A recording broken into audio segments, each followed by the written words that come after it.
Hello everyone, this is the Asgardian here. I am posting this video as a review of Kind Transport and my experience and my time there. To anyone who is considering getting a job, whether it be lease purchase, owner operator, or company driver for Kind Transport, I highly suggest against it. Starting from the beginning, I contacted Kind Transport. Their offer looked really good. It seemed like a good minimal expense, good paying work, and I'd be able to own a 2021 Kenworth T680 in 3.5 years. There are two people who seem to be neck and neck with owning the company, and they may be co-owners, I don't know, Sam and TJ. Everything seemed very, very well. That being said, one of my first mistakes was I was uneducated when starting a lease purchase. That is something that they count on. They count on whoever they hire being uneducated. I say this because the deductions work out in a way that he is just taking money off of you, first of all. We get a fuel card. We were issued a fuel card, or I was issued a fuel card. I know a few other drivers, so I keep on saying we. Anyway, you get issued a fuel card, and they tell you can only fill up at Love's, Petro, and TA. For the most part, that's fine, but it only gives you 5 cents off a gallon. Okay, fine. You get charged $50 a week for IFTA. And again, I was uneducated. I didn't realize that at the time that as he files what we put in fuel, he's probably getting refunds. And if he's not, he's barely paying what we're paying him for IFTA. $650 every quarter is what we're paying him, and we're filling up in some of the most expensive states. He also charges $50 a week for occupational insurance, which, to my knowledge, they do not even carry. I have inquired before to see the certificate of it. It was never provided. I like to read over the insurance coverage. I never did get it, but $50 extra a week for nothing. The E-Log, he charges $27.50 every week for the E-Log. I later learned it doesn't cost that much. It costs half that amount. So between the occupational insurance, the E-Log, the IFTA, I mean, he's just making profit hand over fist. Now, when I started there, everything looked really good. Again, I was uneducated, but I started, and their dispatchers were doing pretty good. They were keeping 25% of the load, and I was making good money. I really wasn't complaining too much. The market was good at that time, so I didn't really have much to complain about. Things started getting tighter, and after about 60 days, 90 days, I started noticing some irregularities. Even though I was an owner-operator and all the paperwork I filled out in orientation was signed and labeled as owner-operator, I was being told I could not have the original rate cons. That was not allowed. When speaking with the brokers, they would not provide the original rate cons. They would always cite some sort of legal agreement between Kind and them to where I couldn't know what it was. Instead, they send you PDF edits with the pickup and delivery address and the rate there. There were quite a few times that the rate amount, you can tell, had been boxed out, like you crop it and cut it out, and a different number had been put in. Me and another driver at the time suspected that they were taking a little bit of money off the rates, but we couldn't prove it. Until about my 10th weekend, I had a broker contact me directly, unaware of the agreement, and asked me if I wanted to run another load for him. And I told him, I said, hey, well, my dispatcher's already got something else for me. I said, but I mean, I'd love to any other time. And I just asked him out of the blue, I was like, could you send me the rate con? He's like, yeah, sure. What email address? So I gave him my email address. The Raycon, the original Raycon, was for $300 more than what Kind gave me. From that moment forward, I would ask a lot of brokers for the Raycons, or I would try to trick them into telling me what the rate is. You know, when they'd call me, I'd be like, well, let's confirm some details. You know, it's this and this, and I would like throw $500 extra on the rate and stuff like that, and they instinctively would just correct it. No, it's, you know, instead of $3,500, but no, it's $3,300. I was only getting like 27, 28. You know, so they're skimming off of the rates. I have a number of Raycons in my possession that show a different rate than what Kind Transport actually gave me. They skim off the rates. In one case, they took $1,000 off of the rate.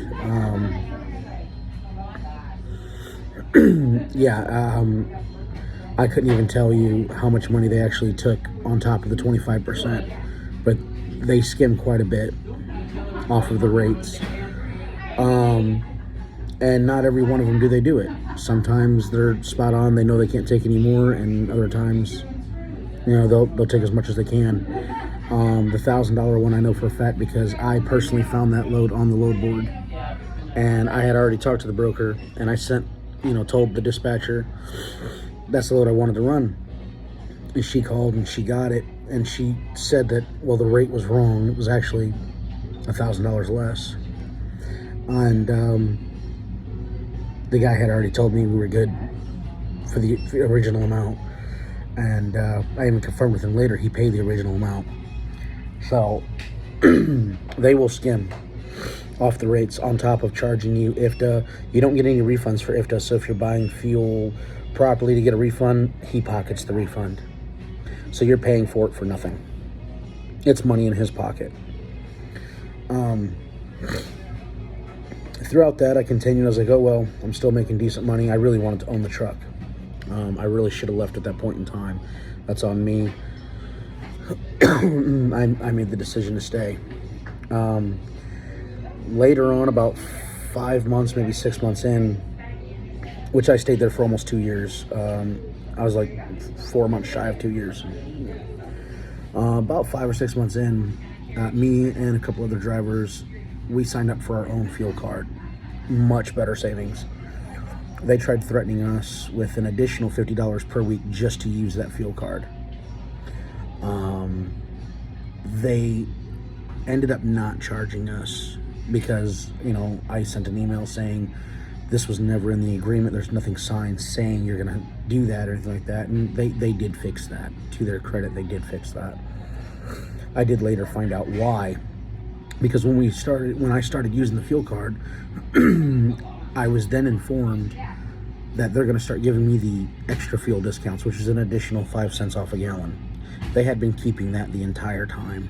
So if you are a lease purchase or owner operator for Kind Transport and they're giving you that card, there's actually 10 cents off a gallon. It's supposed to be 5 cents off at the pump, and then another 5 cents collectively throughout the month that they get that back on the 15th and are supposed to reflect on your check. They were keeping it from me the entire time.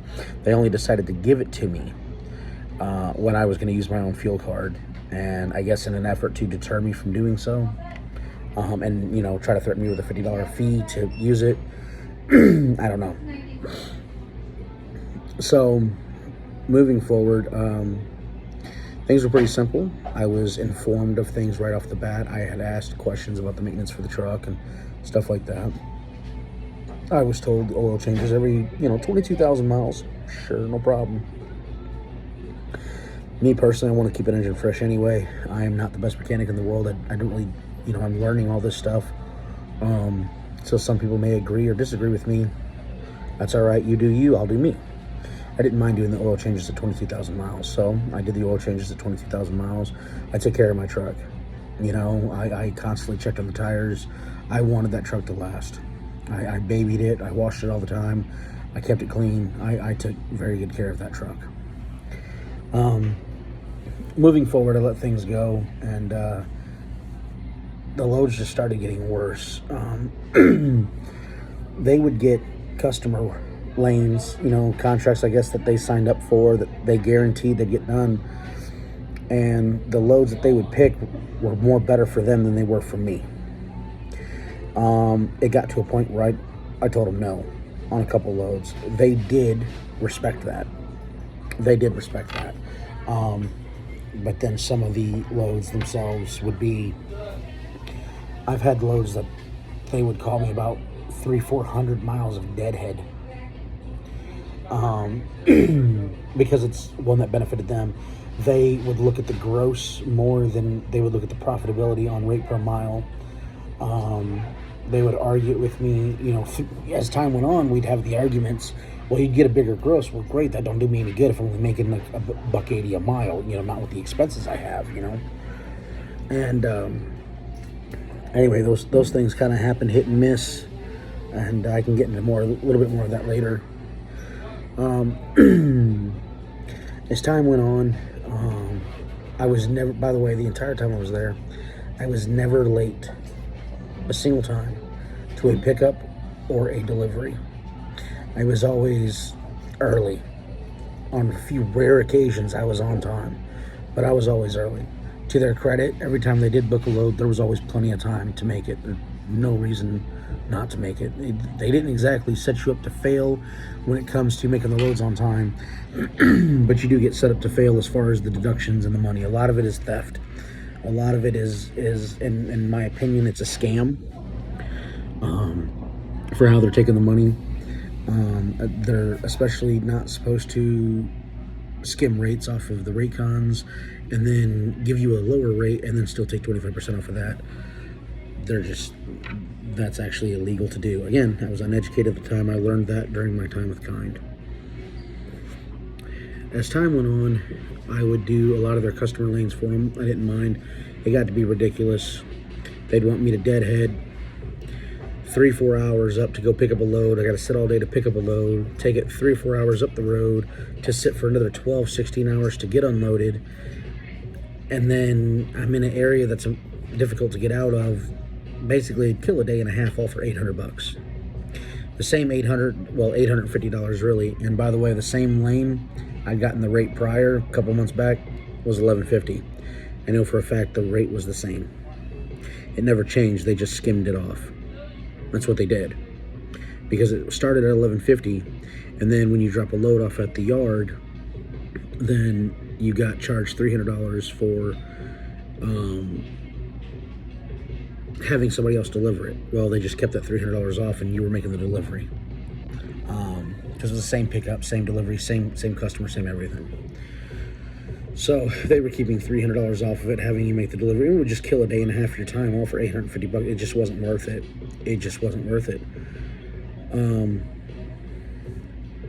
As time went on, things just kind of slowly got worse. It's like they didn't really care. Every once in a while, you'd get a good load. Every once in a while, you'd make good money, but for the most part, you would be scrimping through. About August of 2022, I think it was August, that's when things really, really changed.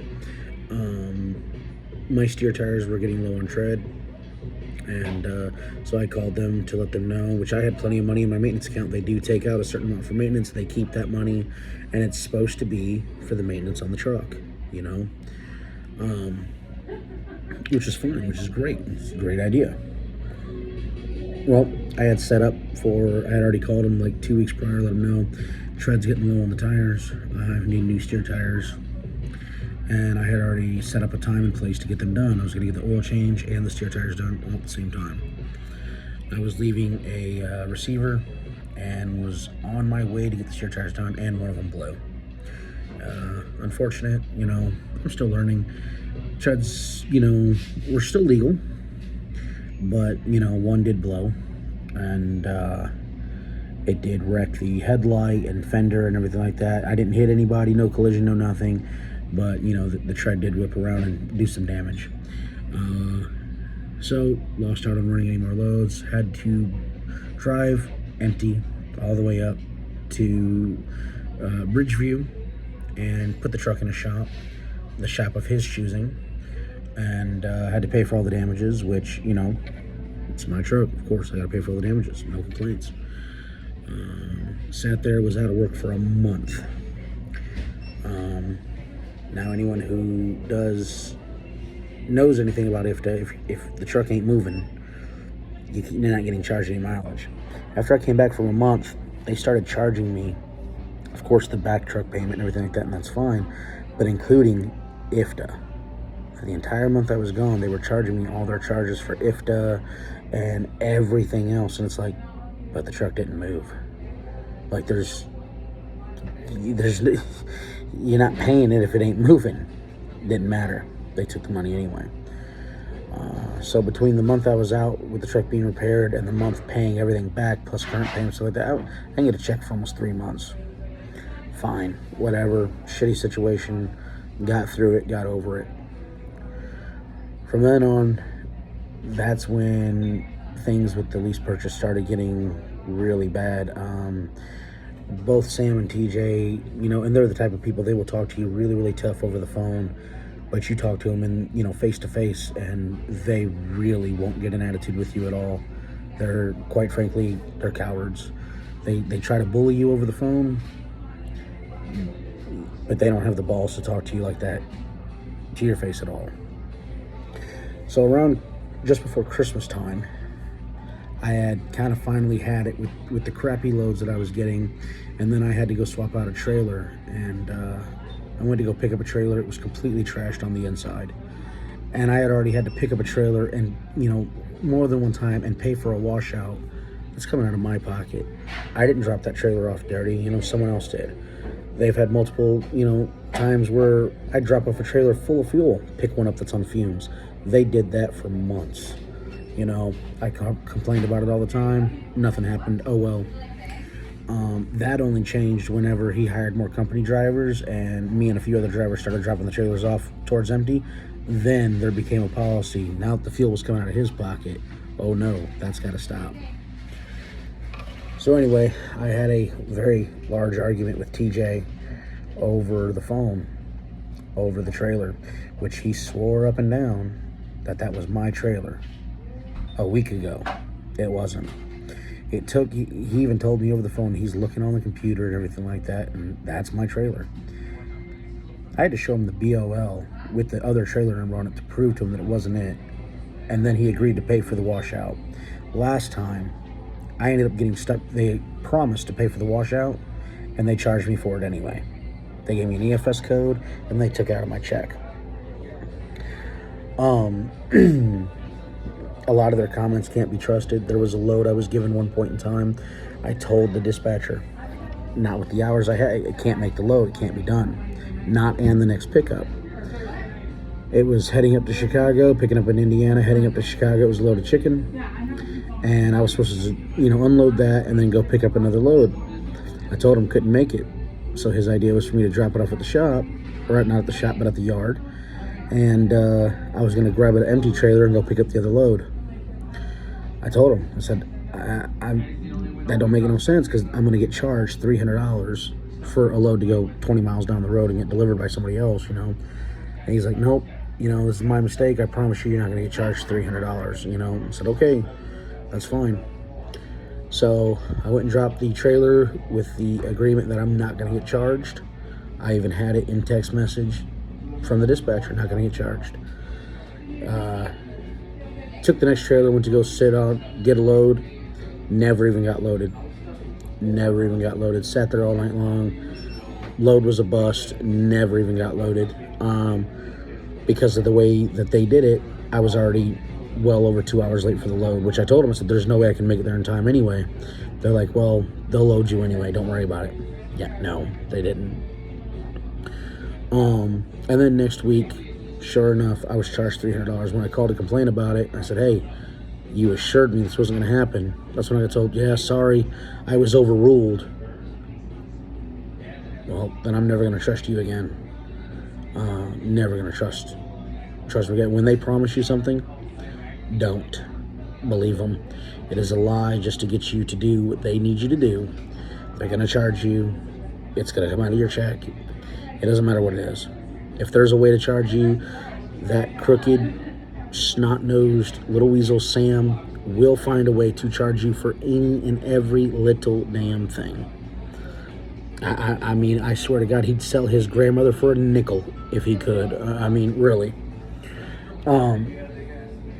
Anyway, moving forward, I argued with TJ enough, told him about all the crappy loads I was getting and everything like that. He gave me the ability to self-dispatch. From there, things started going better. I was booking my own loads. I was making money. For once, things were actually starting to look up, going well. I was doing better on the gross than what dispatch can get me. I was just doing better altogether. Of course, my gross amount didn't go up at all because still had to pay them 75%, even though I'm doing now their work. It didn't matter, but oh well. Again, I stayed with it when I should have left. I really wanted to finish it out. So, I kept doing my job and everything like that. Now, when my truck was in the shop, there was a small little niche on one of the treads of one of the drive tires. Still perfectly legal. There's nothing wrong with the tire. Nothing. The owner of the company decided that he's going to change out all 4 of those drive tires, which when he does that, he keeps the drive tires that are good for spares for his trailer. So he uses your money in your maintenance account to get tires replaced on the truck sooner than what's necessary when the treads are still like 50% live, 60% live, and he keeps those tires for his own trailers because that's why he wants you to use his shop to get the tires done. I massively pissed him off because, again, I'm the owner-operator. I'm paying for it. I got tires at a Love shop. He was so pissed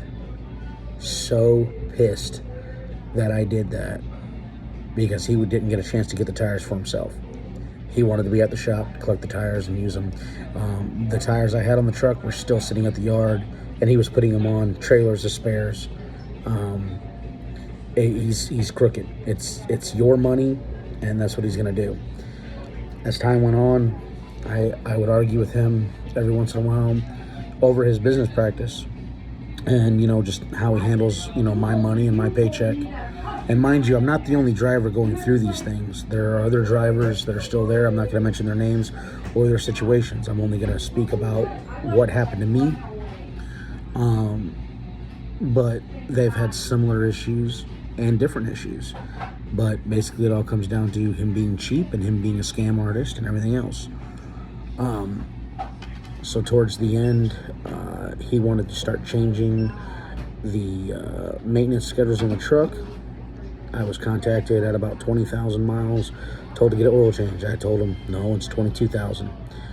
And I get a phone call, him just yelling and screaming, which I swear I just picture him jumping up and down, flailing his arms like a little fairy, yelling and screaming over how, I guess I have to explain everything to you, blah, blah, blah, blah. Yeah, you do. When you're going to change the oil change, everything like that, you need to give me a heads up. You need to let me know what the plan is here, because this wasn't discussed. This wasn't this. I have on text message from him. So if you are a lease purchase or owner operator, I have on text message from him. Contact me. I will send over text messages and emails that he's going to bring the oil changes all the way down to every 12,000 miles. He's going to make it to where you do not have money. That's what he's going to do. He's going to make it to where you can't finish it out. You don't have money.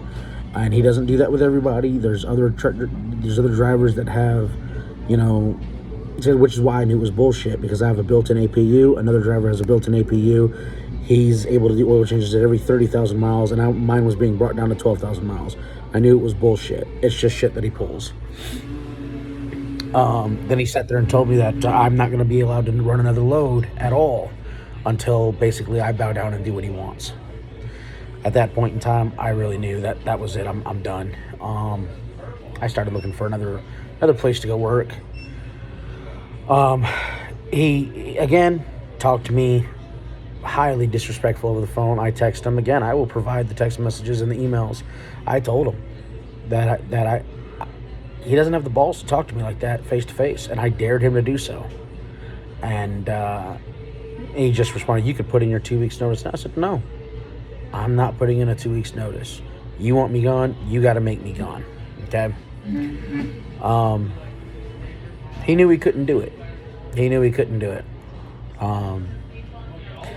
At that point in time, I actually contacted an attorney to see what I could do as far as recouping a lot of costs. I told him about the rate cons.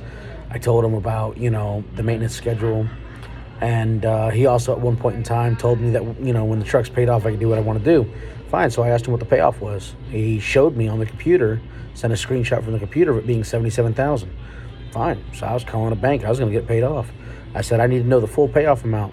He said, in order to pay off the truck, again, I have this in email, I will provide it, that I have to pay him $130,000 in that unsecured cashier's check. And then we'll talk about some new rules and regulations before I can have my truck. Even the lawyer I consulted with laughed his ass off because that's illegal as hell. This guy just doesn't care. They will act very, very nice. They will act like they're doing everything in your best interest. At the end of the day, they could give a rat's ass if you make money. They could give a rat's ass about anything. I took a week off to be with my family to get my final paycheck to where I wasn't running any loads for them. And I went to go get with another company. I went and brought the truck up to where I was going. I swapped everything out. I then contacted them. Per my agreement in my contract, I have to give a 2 weeks notice and I have 10 days to return the truck. All right. I worked it out with the new company. They were going to have somebody follow me down while I drove this truck. And I said, I'm putting in my 2 weeks notice. I will return the truck within 10 days. I'm getting everything cleaned out, so on and so forth. As I predicted, they actually came and got the truck the next day. So it's a good thing I got everything out. So if you do give your 2 weeks notice, they're going to come get your truck the next day. They're going to come get it the next day. And then on the DAC report, they actually put on there, that I abandoned the truck. Now, luckily, the company I'm with, I already made them aware of all this. I already told them how things are going to go. They already knew. They saw that I gave the 2 weeks notice. They saw that I did everything properly. And he still lies and puts on the DAC report, a truck abandonment, blah, blah, blah, blah, blah. So that's fine. Once again, crooked as hell, dishonest. This is not somebody you want to work for. If you are with the company, find somewhere else to go. And if you are thinking about joining, look somewhere else. I've had a couple of drivers already contact me on Driver Pulse. I tell them the truth. Don't go there. You're going to get scammed. You're going to be paying him money you shouldn't be paying. All because that's all he cares about is what money he can get off of you. And he won't hesitate to charge you for anything and everything. Anything and everything. It's a nightmare company. They're going to lie off the rate cons. They're going to skim rates off the rate cons. They're not going to show it to you. They're going to tell you that one of the biggest excuses, there's just too much information on the rate con for you to have.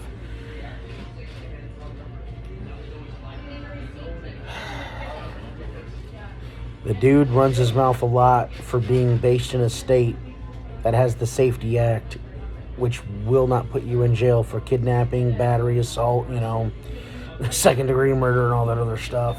He doesn't really seem to care or realize some of the people he works with. But I know since I've been there, me and a couple of the drivers noticed that all the new drivers coming in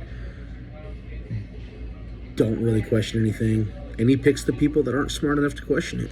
Because me and a couple other drivers have fought against it and questioned it.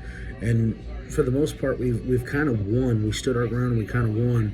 And I think that he learned ultimately that that's not what he wants. He doesn't want that. He doesn't want to lose because he's losing the potential money he could be frauding someone out.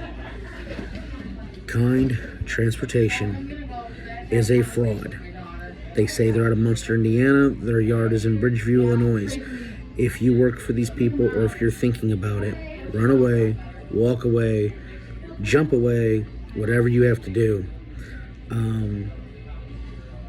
They're also really, really shitty when it comes to customer relations. I've seen the way they talk to some of these brokers. No wonder we can't get steady freight. No wonder we keep on getting ran into the ground. And multiple times during self-dispatching, I have called brokers, and I've heard this story from other drivers too. that I have called brokers, and even when I've been on a load that they booked, that they normally don't try to work with Kind because they don't like the people in dispatch. I've been told numerous times, ooh, I gave them the MC number. They're like, ooh. I have to explain to them, look, I'm an owner operator. I'm self-dispatching with that. And they're like, okay, we'll give you a chance. We'll see how it goes. They don't like it. A lot of these companies do not like Kind Transport. And I've seen the way they talk to them. And it's really bad. And another thing is layover, detention, don't hold your breath. A lot of times they don't give that. They'll collect it from the brokers, but they won't pay you shit. And they'll lie to you and tell you, oh, we just didn't get it from the brokers. But you have no proof, and that's what they count on. That's what they count on. Get away from them. Get away. Don't come back. And if you're currently a driver for them, hey, if it's working out for you, great. But as time goes on, it's going to get worse. If you've experienced what I've experienced, spread the word.